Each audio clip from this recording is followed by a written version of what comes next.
नमस्कार। मेरे चैनल हिंदी साहित्य के इतिहास में आपका स्वागत है। आज हम सुनेंगे भारतेंदु हरिश्चंद्र द्वारा रचित नाटक भारत दुर्दशा।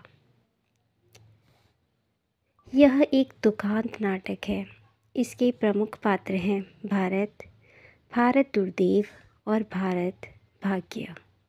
इसके गौण पात्रों के नाम हैं निर्लजता, डिसलॉयल्टी, सत्यानाश फौजदार, रोग, महर्द, कर, मद्य, आलस, अंधकार, अपव्यय, अदालत, फैशन और सिफारिश, बंगाली, महाराष्ट्रीय, एडिटर, देशी महानुभाव। आइए अब इस नाटक के पहले अंक पर चलें। पहले अंक में एक योगी आकर लावनी गीत गाता है। इसी गीत में वह भारत के प्राचीनतम गौरव एवं वर्तमान दुर्वस्था पर प्रकाश डालता है। इसके दूसरे अंक में भारत स्वयं आकर क्रंदन करता है कि जिस देश के लोग अपनी मातृभूमि को सुच्याग्र न दास्यमाई बिना युद्धेन केशवः द्वारा सुरक्षा प्रदान करते थे, वही के लोग आज क्या कर रहे हैं। अंग्रेज़ों का राज्य होने पर सोचा था कि हम अपने दुखी मन को पुस्तकों से बहा लेंगे और सुख मानकर जन्म बितावेंगे, पर वहाँ भी निराशा ही है। अंत में वह ईश्वर का स्मरण करता है, पर वह भी नहीं करने पाता।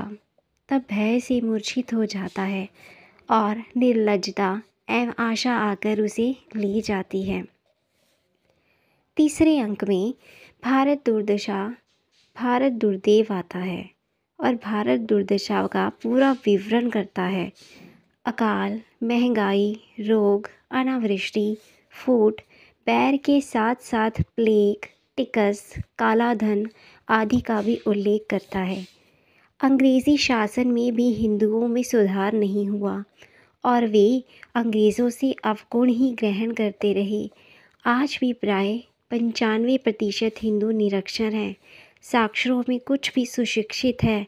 इस अंक में ही भारत दुर्दैव के फौजदार सत्यानाश जी आते हैं और भारत के निजी दोषों का भारत दुर्दैव के सैनिकों के रूप में विवरण प्रस्तुत करते हैं। धर्म की आड़ में भारत की जो दशा हुई है वह उल्लेखनीय है। यथा मंतमतांतर का आधिक्य, वर्ण व्यवस्था की खींचातानी, बाल विवाह, विधवा विवाह निषेध, वृद्ध विवाह, बहु विवाह, समुद्र यात्रा निषेध आदि से देश अवनति की ओर जा रहा है। लोग वेदांत का अध्ययन करके तो महाज्ञानी बन जाते हैं, परंतु स्वदेश की चिंता ही छोड़ देते हैं। चौथे अंक में भारत दुर्दैव रोग, आलस्य, मदिरा और अंधकार को क्रमशः भारत भेजता है। रोग यहाँ के लोगों पर अट्टहास करते हुए कहता है कि यहाँ के लोग रोग की दवा न करवाकर झाड़ फूँक में ही प्राण खो देते हैं। उसी प्रकार यहाँ अफीमची, मदकची और आलसी लोगों की भी कमी नहीं है। अज्ञान रूपी अंधकार ने भारत को चारों तरफ से घेर लिया है। अविद्या प्रेमी भारत शिक्षा और पठन पाठन को मात्र आजीविका का साधन मानता है। इसके पाँचवें अंक में भारत की दुर्दशा को सुधारने के लिए एक कमेटी का दृश्य है, जिसमें सभापति, उसके 6 सहयोगी सदस्य हैं, एक बंगाली, एक महाराष्ट्रीय, एक कवि, एक पत्र संपादक तथा 2 देशी महानुभाव हैं। बंगाली सदस्य हजते बंगालः वाली प्रसिद्ध कहावत को चरितार्थ करते हैं। कवि नायिका बनकर अंग्रेज़ों में स्वयं की रक्षा करना चाहते हैं, जो अनौचित्यपूर्ण है। संपादक आर्टिकल बाजी की प्रशंसा में लगे हैं। महाराष्ट्रीय सज्जन स्वदेशी वस्त्र पहनना और सार्वजनिक संस्थाएं स्थापित करना चाहते हैं। देशी सब जन्य को कुछ नहीं पाते, बस चापलूसी को ही ध्येय मानते हैं। और अंत में डिसलॉयल्टी पुलिस आकर सभी को पकड़ लेती है। इसके छठे अंक में भारत भाग्य आता है। जो प्राचीन गौरव तथा वर्तमान दुर्दशा का संक्षेप में परंतु ओजपूर्ण भाषा में चित्रण करता है। वर्तमान भारत की दुर्दशा पर उसे ग्लानि होती है।